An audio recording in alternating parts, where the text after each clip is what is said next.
Assalamualaikum warahmatullahi wabarakatuh. Nama saya Gibran, saya akan menjelaskan tentang sifat koligatif larutan.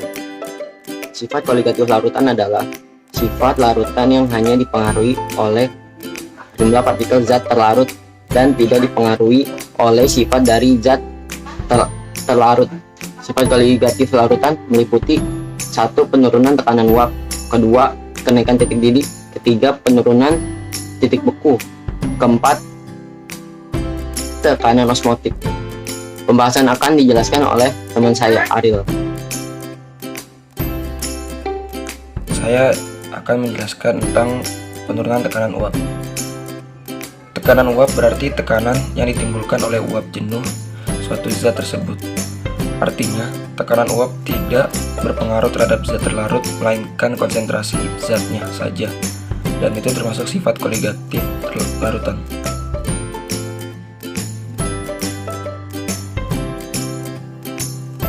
Selanjutnya, saya akan menjelaskan tentang sifat koligatif larutan yang berikutnya, yaitu kenaikan titik didih.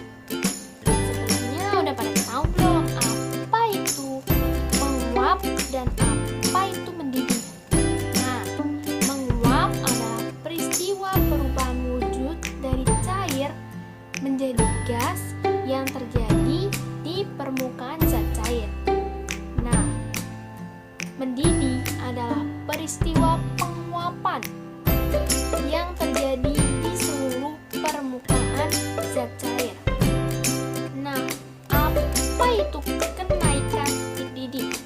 Kenaikan titik didih disimbolkan dengan delta Tb, yaitu naiknya suhu didih suatu larutan karena adanya zat terlarut di dalamnya. Nah, rumus untuk mencari kenaikan titik didih pada larutan non-elektrolit, yaitu larutan yang tidak dapat menghantarkan arus listrik, dapat kita cari menggunakan rumus delta Tb sama dengan molalitas dikali Kb. Dan untuk mencari titik didih akhir dari larutannya, bisa kita gunakan rumus Tb sama dengan Tb0 ditambah delta Tb. Nah, bagaimana dengan larutan elektrolit? Pada perhitungan kenaikan titik didih pada larutan elektrolit, kita libatkan faktor Van Hoff di dalam perhitungannya. Jadi, delta Tb sama dengan molalitas dikali Kb dikali I. Dan untuk mencari suhu didih akhir dari larutannya, yaitu Tb sama dengan Tb0 ditambah delta Tb. Nah, apa itu delta Tb? Tadi udah bilang kan, delta Tb itu adalah kenaikan titik didih. Molalitas dilambangkan dengan M kecil. Molalitas dapat kita cari dengan mol per massa pelarut dalam kilo. Nah, Kb adalah konstanta titik didih. Kalau misalnya Kb air, itu nilainya 0,52 derajat Celcius per molar. Tb itu adalah titik didih akhir dari larutannya. Tb0 adalah titik didih pelarut murni. Kalau misalnya pelarutnya air, ya titik didihnya 100 derajat Celcius. Dan I itu faktor Van Hoff ya. Faktor Van Hoff bisa kita hitung dengan menggunakan rumus I sama dengan 1 ditambah buka kurung N dikurang 1 tutup kurung dikali alfa. Alfa adalah derajat ionisasi. Nah, pada larutan elektrolit kuat, I ini, faktor Van Hoff ini akan bernilai sama dengan N. N itu banyaknya ion. Karena mana derajat ionisasinya itu 1 pada larutan elektrolit kuat. Sedangkan pada larutan elektrolit lemah, derajat ionisasinya itu bukan 1, di bawah 1.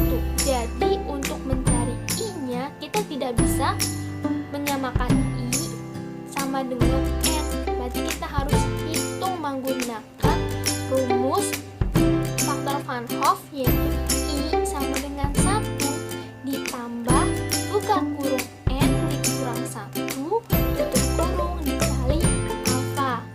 Nah, demikian penjelasan tentang kenaikan titik ini. Semoga jelas ya. Selanjutnya akan dijelaskan dengan teman saya.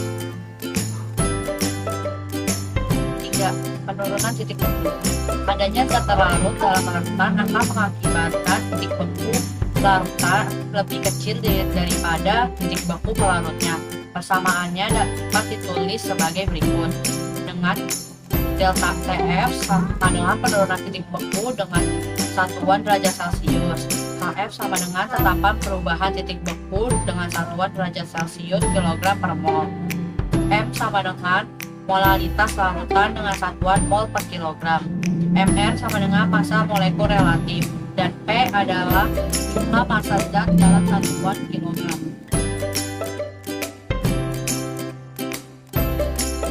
Tekanan osmotik. Tekanan osmotik adalah tekanan hidrostatik yang terbentuk pada larutan untuk menghentikan proses osmosis pelarut ke dalam larutan melalui membran semi-permeable. Besaran tekanan luar atau tekanan osmotik adalah sama dengan tekanan untuk melakukan osmosis tersebut. Oleh karena itu, juga dapat didefinisikan sebagai tekanan luar yang diberikan pada larutan untuk menghentikan proses osmosis pelarut dalam larutan melalui membran semi-permeable. Jika secara umum, pengertian tekanan ini adalah suatu larutan sama atau dapat berupa tekanan hidrostatis yang terbentuk dalam larutan atau tekanan luar yang diberikan pada larutan untuk menghentikan proses osmosis.